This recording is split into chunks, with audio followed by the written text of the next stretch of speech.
Hello everybody and welcome back. My name is Curseof and welcome back to another video.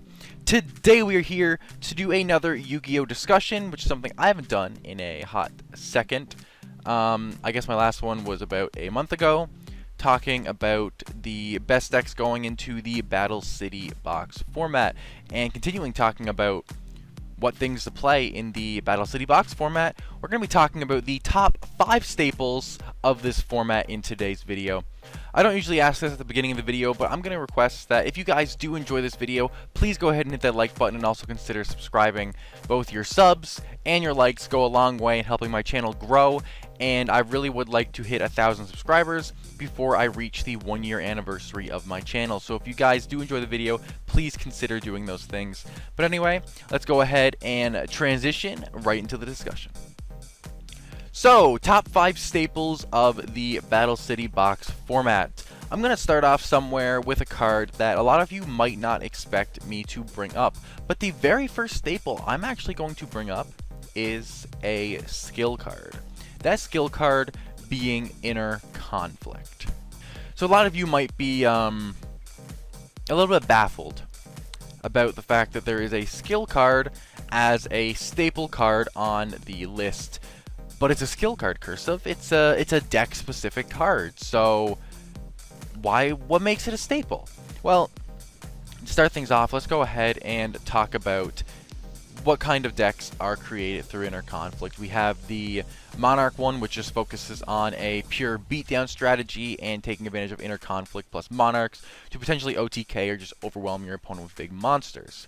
We then have the Apprentice Monarchs, which plays the Inner Conflict skill, focusing on the Apprentice Magician package, a lot of floaters, and going plus and also always having a tribute fodder available for your Monarchs. Then we have basically every other conflict variant, which the main one I'm going to bring up here is the Conflict Warriors, which focuses on the Warrior package, Rhoda, and, you know, just trying to go for a bit of an OTK. Anyway, point is, there's lots of conflict decks. They're all very, very powerful, and they take up a huge majority of the top cut in every single major event that is hosted. I'm actually just going to talk about the Speed Duel League events here to start off, as they are the two most prevalent ones. I would talk about Tetris as well, but the top cut isn't up yet, so we're not going to worry about that. But going into the top 16 of the Speed Duel League winner box, half of the top 16 contained Inner Conflict as their skill, that being 8 out of the 16 players, which is an absolutely outstanding number. There was 68 players in this event. Then going off into the Speed Duel League series, which had 106 players, we had 11 out of 16 of the top cut playing this Inner Conflict skill. So saying it's not a staple already is a bit of a stretch, considering just how prevalent the overall card is. It's almost like saying that Dad wasn't a staple back in Dad Return or Teledad format. It was the best deck. It was showing up super often and winning every single event, so it's pretty fair to say it's a staple. But see, there's more. Not only is Inner Conflict a staple due to having multiple conflict decks topping every single event and taking up at least half of the top cut, but it is also showing the fact that it's a staple in the fact that it is a side deck card in a lot of decks. If your deck isn't 100% reliant on its skill, siding Conflict is a fantastic thing to be able to do, or even going for a blind sort of, a smokescreen, there we go, sort of side into a Conflict deck can be very, very powerful. For example, going back to the Pac-Man deck that me and Terramaster made way back at the beginning of this format, we went and sided into the Inner Conflict version to help deal with a Spellproof Armor matchup as we lose some of our protection, for example, and if they get Jinzo on the field, we have a lot of trouble winning. So we wanted to be able to get access into our Spell Canceller to stop their spells like Book, like Soul Exchange, and make it a fair game as neither player could use their spell cards. Inner Conflict helped fix that matchup immensely. Another deck that I think should use Interconflict as a side card here is the Magnet deck. The skill is not 100% necessary. Yes, it makes you more consistent, but it is not a necessity in the overall deck. So being able to side into a conflict variant of magnets can be absolutely huge, especially if you're playing against a strategy that the deck struggles with. For example, Spellproof Armor is a terrible, terrible matchup for the magnet deck.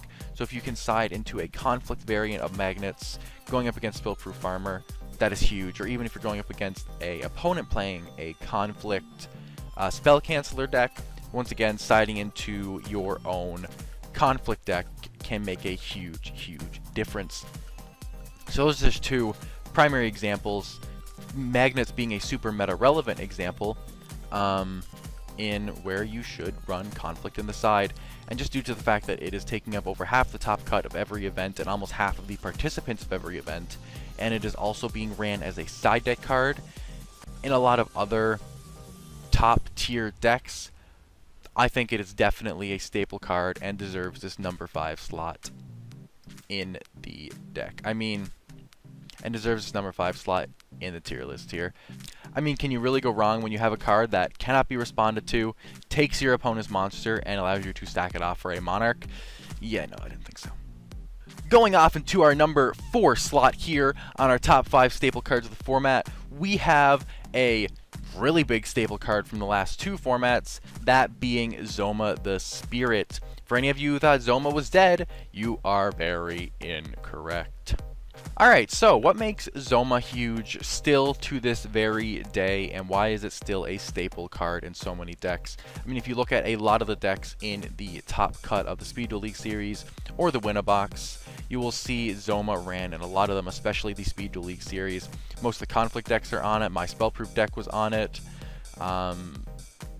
Yeah, the only deck that really doesn't need Zoma in any way, shape, or form, or probably doesn't play it in any way, shape, or form ever, would be the XYZ deck, as they focus so heavily on their overall XYZ strategy that Zoma really doesn't come into play. But for most other decks, Zoma is a huge, huge monster to have access to. Not only is it an 1800 beat stick, but it also burns your opponent for huge damage. You guys have no idea how crazy Zoma's effect is, especially when we have other Monarch options besides Jinzo. So Jinzo shows up less, which means Zoma can be activated more. A lot of people thought Zoma kind of dropped down the ladder because Breaker became a super prevalent card in the format. But even though Breaker can't access Zoma, we have cards who stop Breaker, like Book of Moon and Floodgate Trap Hole, which means we can get Zoma out easily. And with Interconflict being the best deck of the format, still being able to flip up a Zoma on their attack, or flip it up on another turn or whatever, ram it into their conflict monster, and then kill them because they spent half their life points to summon a over 2000 beat stick, is super relevant. The fact that Zoma just outright wins you games is huge, and Zoma, it's going to be so hard to power creep Zoma out of relevancy in a 4000 life point format, especially when something like Interconflict is the best skill here.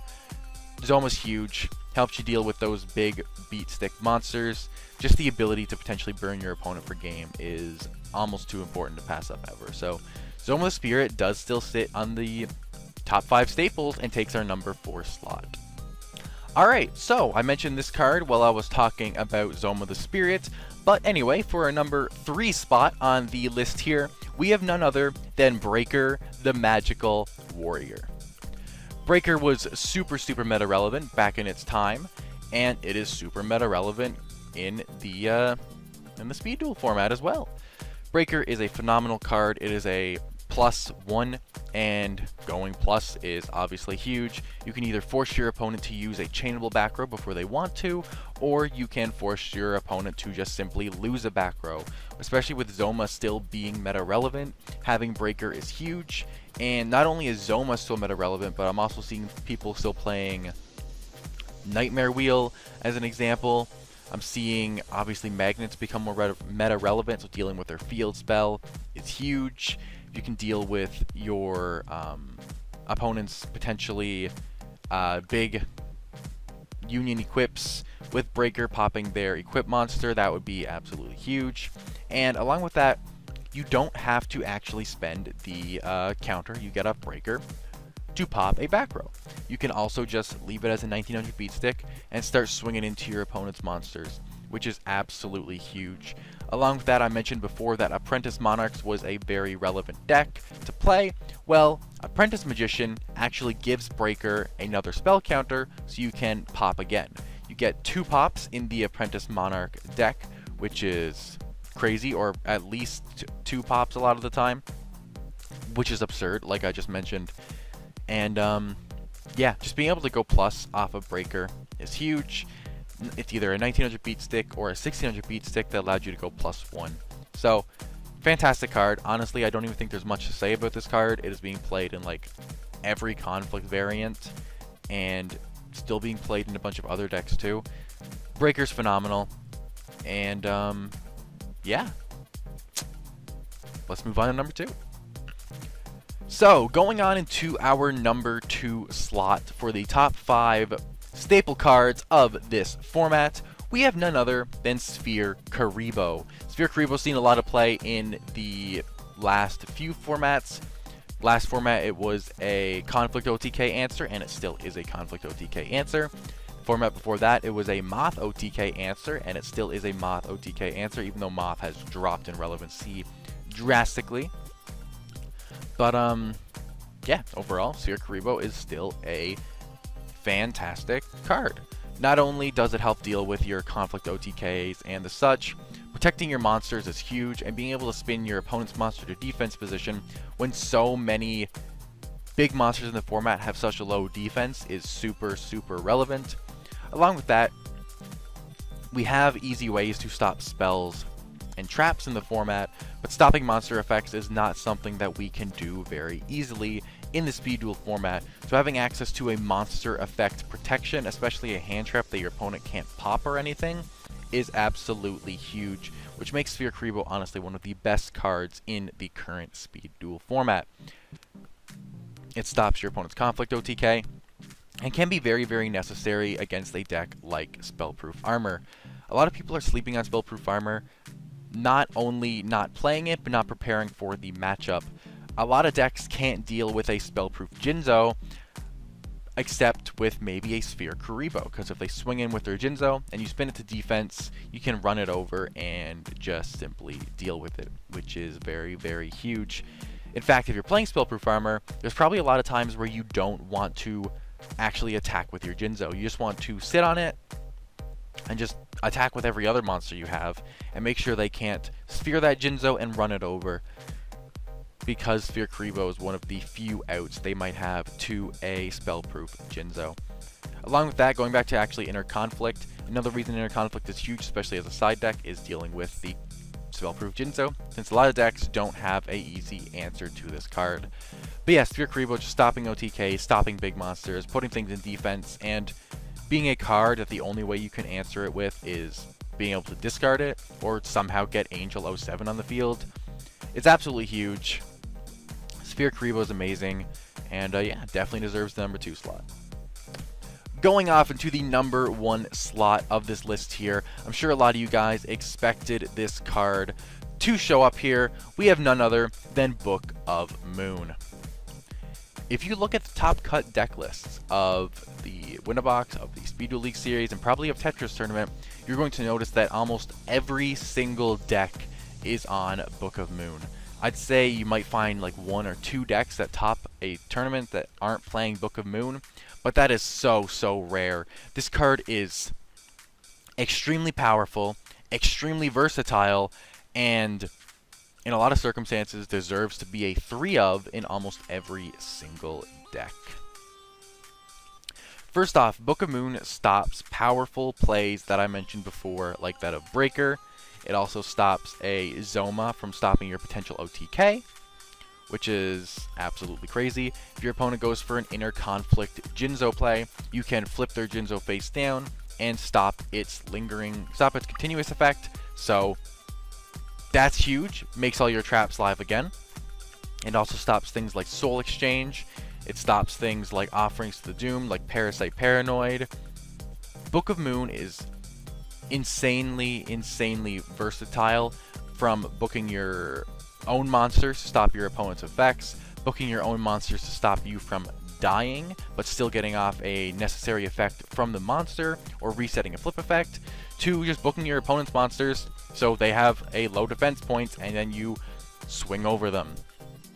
It is an amazing card, it is so versatile, it is so powerful, and if you're not playing 3, there is a high likelihood that you're playing your deck wrong.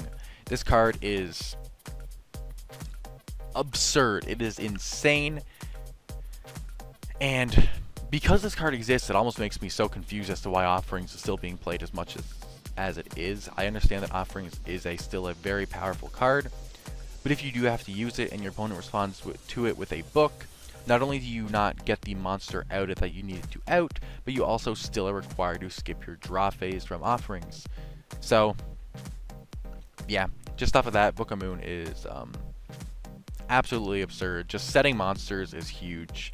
Absolutely huge. And yeah, Book of Moon, honestly, I don't even think there's enough to say about this. You guys see me get hype when this card got officially revealed. It is a fantastic card. It is never not going to be a fantastic card until we get like a crazy bunch of power creep, or it just gets removed from the format if we ever get a ban list or something. But not only is it a crazy card, I still feel like it's a very fair card, which is really, really nice to see. So yeah, that is going to go ahead and conclude my top 5 staple cards of the Battle City box format. Like I said at the beginning of this video, if you did enjoy this video, please consider hitting the like button down below and also subscribing. It goes a very, very long way in helping promote my channel and help me get to that goal of 1,000 subscribers. But anyway, that's a wrap, guys. I'll catch you guys not tomorrow, but the following day for another video. Peace.